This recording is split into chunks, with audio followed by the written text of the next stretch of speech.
Shalom, selamat datang di presentasi makalah ini. Nama saya Sihardani Manurul.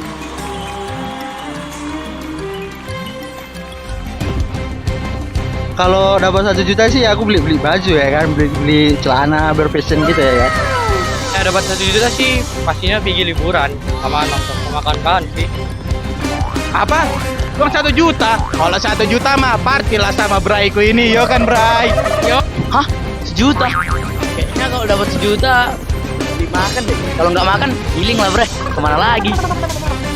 Ya, jika saya dengan 1 juta rupiah, saya akan memberikan sebagian kepada kas gereja, yaitu kas sosial, pembangunan dan juga penyuluhan.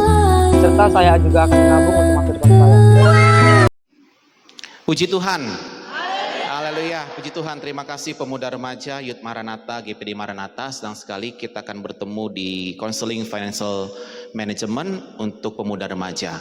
Jadi beberapa minggu yang lalu saya sudah sampaikan survei mengenai keuangan di anak-anak muda. Ya, tujuan kita belajar hari inilah supaya anak muda bisa paham apa itu manajemen keuangan. Itu tujuan kita, supaya paham. Jadi anak muda itu harus bisa tahu manajemen keuangan dan aktivitasnya apa aja, serta mampu menyusun aktivitasnya itu. Nah, untuk itu kita penting ada tahapan pembelajarannya. Yang pertama, paham dulu apa itu manajemen keuangan, ada 4 aktivitasnya dan contoh-contohnya.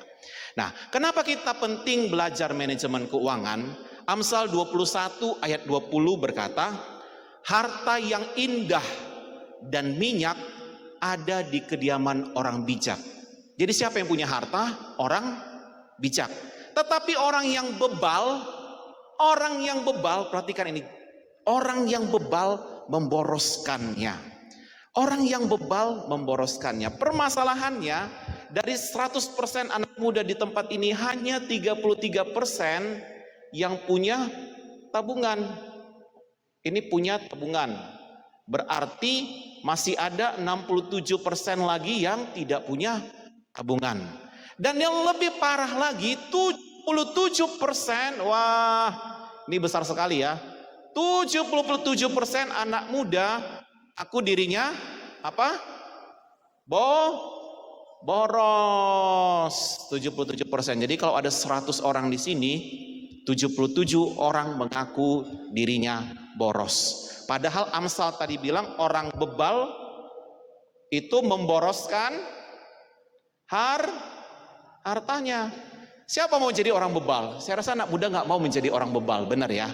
Kita nggak mau menjadi orang bebal, kita mau menjadi orang bijak. Untuk itu kita harus belajar untuk manajemen keuangan. Nah, di dalam manajemen keuangan itu ada aktivitas-aktivitas yang harus kita pelajari. Tuhan Yesus berkata dalam Lukas 14 ayat 28. Sebab siapakah di antara kamu yang kalau mendirikan sebuah menara, yang kalau mau mendirikan sebuah menara tidak duduk dahulu, dia buat anggaran biayanya. Kalau cukup uangnya menyelesaikan pekerjaannya itu. Jadi Tuhan Yesus pun bilang perlu ada tahapan dalam membangun, yaitu dia katakan membangun sebuah menara. Tentu kita pingin punya masa depan yang baik. Tentu kita pingin anak-anak muda punya menara yang baik untuk keuangannya. Nah, di dalam manajemen keuangan ada 4 tahapan yang kalau mau saya rinci, saya biasanya suka membuat singkatan. Ini tips untuk teman-teman ya, kalau mau belajar, buat singkatan supaya teman-teman gampang menghafalnya. Saya akan bilang dengan PODC. Apa teman-teman? PODC. Jadi gampang ingatnya ya, supaya teman-teman dapat nilai A ya nanti kalau ujian. Planning, P itu bicara di planning, harus ada perencanaan. Tadi firman Tuhan katakan, dia harus duduk dahulu membuat anggaran. Harus planning dulu. Anak-anak muda, uangmu sudah kamu planning belum? Aku nggak punya uang om, omong kosong. Semua anak muda mengaku punya uang jajan. Dan 80% mengatakan uang jajan itu cukup, bahkan lebih. Hanya 20% yang berkata pas-pasan. Jadi kita perlu planning. Terus perlu apa lagi? Organizing. Kita perlu organizing, dikelola uangnya. Terus apa? Directing.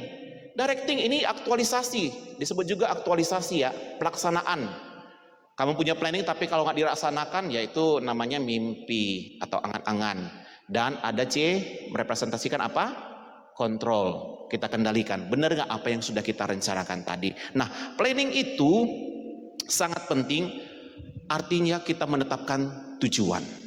Ya, planning di sini saya bicara tujuan. Sekali lagi, hanya orang yang punya tujuan yang bisa mencapai dengan baik. Kalau nggak tujuan, nggak bisa. Nah, untuk membuat tujuan ini, teman-teman, tujuan keuangan, teman-teman harus belajar untuk spesifik, measurable. Sekali lagi saya singkat ya, SMART. S ini apa? Spesifik. Contoh begini. Contoh begini teman-teman. Kalau teman-teman berkata, saya mau liburan, itu nggak spesifik, nggak spesifik. Tapi kalau teman-teman katakan, saya mau liburan ke Bali dan saya mau menabung 200.000 per bulan selama 2 tahun, itu baru spesifik. Ya, itu spesifik. Spesifik. Terus measurable. Measurable itu artinya apa? Bisa diukur. Contoh, teman-teman berkata, saya mau menabung 200.000 sebulan atau saya mau menabung 50.000 sebulan. Itu measurable. Bisa diukur nggak 50.000? Bisa. Tapi kalau teman-teman bilang, aku mau menabung, berapa menabung? Ya nengok nanti. Berapa dapatnya lah, nengok-nengok di situlah itu nggak spesifik, itu nggak measurable. Terus apa? Akurat. Akurat dan achievable. Achievable itu artinya apa? Bisa nggak teman-teman raih? Akan sangat aneh kalau teman-teman bilang, aku mau menabung 100 juta per bulan. Bisa teman-teman raih itu? Nggak bisa. Itu nggak achievable, ya. Kemudian apa? Reliable dan time bound. Time bound ada jangka waktunya. Contoh, saya ingin menabung 100.000 satu bulan. Itu bisa. Itu reliable nggak? Bisa diandalkan nggak teman-teman untuk mencapai itu? Tentu bisa. Tapi kalau teman-teman katakan, aku ingin menyabung 10 juta per bulan. Waduh, itu mimpi yang terlalu besar. Nah, saya sekarang mau mengajak anak-anak muda untuk belajar untuk planning untuk keuangannya. Tetapkan tujuanmu secara spesifik, measurable, achievable, reliable, dan time bound. Ya, identifikasi keuanganmu supaya teman-teman bisa meraih planning ini tadi. Ya, kita bicara planning itu tadi. Kalau teman-teman nggak bisa untuk tetapkan tujuanmu, itu akan sulit. Kemudian yang kedua, organizing. Di organizing ini teman-teman harus kelola uang masuk dan uang keluar. Semua pasti punya uang masuk dari orang tuanya berdasarkan survei ya. Ada yang dapatnya per hari, uang jajan tiap hari. Ada yang dapatnya per minggu, ada yang dapatnya per bulan, anak kos. Ada yang random, kadang dapat, kadang enggak, kadang sekali dapat gede. Nah, hati-hati teman-teman. Kalau uang masuk teman-teman ada yang sangat-sangat besar, itu jangan dijajankan habis. Hati-hati ya. Seakan-akan itu pendapatan teman-teman tiap rutin. Hati-hati, tiba-tiba dapat misalnya dapat hadiah lah dari Oppo misalnya 300.000. Langsung teman-teman belanjakan. Seakan-akan 300.000 itu dapat setiap hari. Seperti itu. Itu bahaya. Itulah yang membuat sikap boros. Karena teman-teman tidak bisa bedakan, tidak bisa organize mana uang masuk yang rutin dan yang tidak rutin. Kalau uang itu tidak rutin, teman-teman harus kelola, pisahkan. Ya, nanti kita akan belajar pisahkan ya. Kemudian di dalam directing, tahap yang ketiga setelah planning, organizing, directing adalah di sini teman-teman belajar untuk mencatat. Ya, mencatat dan kemudian laksanakan sesuai dengan planning teman-teman. Contoh, teman-teman tadi punya uang keluar, uang masuk. Katakanlah uang masuk 1 minggu lah katakan ya, 1 minggu 100.000. Teman-teman harus kelola, berarti 100.000 dibagikan untuk 7 hari. Berapa untuk sehari?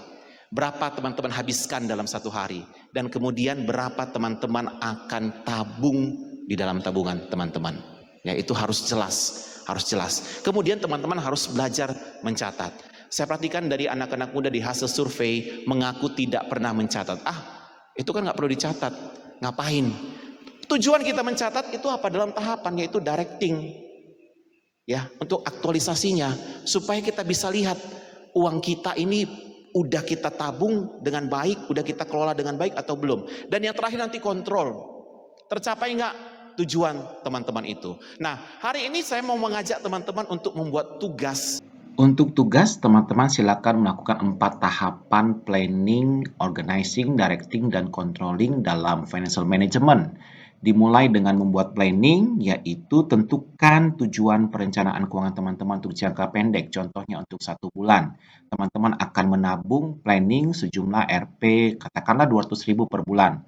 Maka teman-teman mulai melakukan organizing, berapa uang masuk yang rutin dari orang tua, mana uang masuk yang tidak rutin, dan kemudian organize juga pengeluaran teman-teman sesuai dengan jenisnya, makan minum, transportasi, pulsa, pendidikan, hiburan, ataupun yang lainnya. Sehingga dengan demikian teman-teman dapat mengorganize tabungan setiap bulan itu berapa. Setelah itu teman-teman boleh catat, melakukan aktivitas directing, bisa dicatat dengan aplikasi-aplikasi yang ada di Google Store. Kemudian juga teman-teman bisa melakukan controlling dengan membandingkan berapa anggaran yang teman-teman lakukan dan realisasinya. Sehingga kelihatan gap-nya berapa. Teman-teman berhasil menabung sejumlah 200.000 per bulan atau ternyata tidak tercapai. Atau malah sebenarnya teman-teman bisa lebih menabung dari 200.000 per bulan.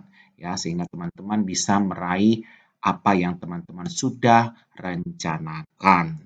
Ingat, jangan menabung dari apa yang tersisa setelah dibelanjakan, tetapi belanjakanlah apa yang tersisa setelah menabung, sesuai arahan dari Warren Buffett.